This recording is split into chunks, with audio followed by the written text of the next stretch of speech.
Hello, Jenny ko. Hello. Oh, ayan ang mga babies ni, Jenny. Oh, ang cute. Oh, Jenny, opo, opo. Hindi, lambing lang si Mami. Lambing. Ayaw niya kunin yung mga babies niya eh. Kaya, alert to siya. Oo, love niya yung mga babies niya.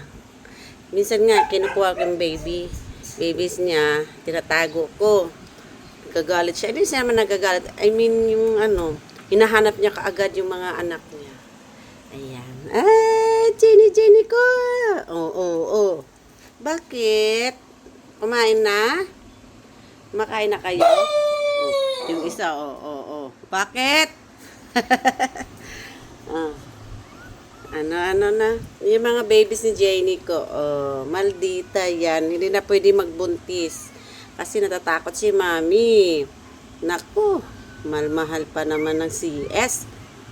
Opo. No? Bait yan eh, mabait yan. Kalang di marunong umere. Di na siya pwedeng pabuntisin. Kaya ayan na siya. Mga matataba yung mga anak niya, cute yung mga anak niya. Kagad, Oy, cute. Opo. Yung isa, wait lang. Ito mataba, mataba to. Dali lang sorry po. Tanggalin ko muna. Ito yung maliit. Sa kanilang lahat, ito yung maliit to. Nagmana kay Jenny. Opo. Ayun na ang tatay, nandun yung tatay. Ito yung kaaway ni Jenny yan. Ito si Snow White, kaaway ni Jenny. Opo. Bakit nanginig ka? Nilalamig ka ba? Patayin ko muna ang electric fan mo?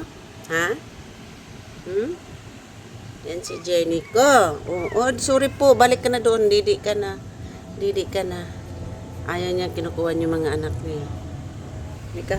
Punasan kita, Jenny ko. May muta si Jenny. Di pa kasi siya pwedeng liguan. So, ayoko pa siya munang liguan. Hindi ko pa naitanong sa sa doktor niya. May gamot pa siyang iniinom. Yung baby niya, Jenny ko, saan ka galing kanina? Bakit basa yung mo dito? Bakit parang may dugo? Di ko alam. Uy, may sugat. Baba mo, sugat ba yun? Ay, hindi naman. Walang sugat. Akala ko sugat. So, ayan. Punas-punasan ko na lang siya. Kasi hindi siya pwedeng paliguan. Ayoko muna. Takot ako. Ang cute ng baby niya. Tingnan yung baby niya, ang cute. Ang cute talaga. Sarap ng tulog niya, Ito maliit na. Ito maliit.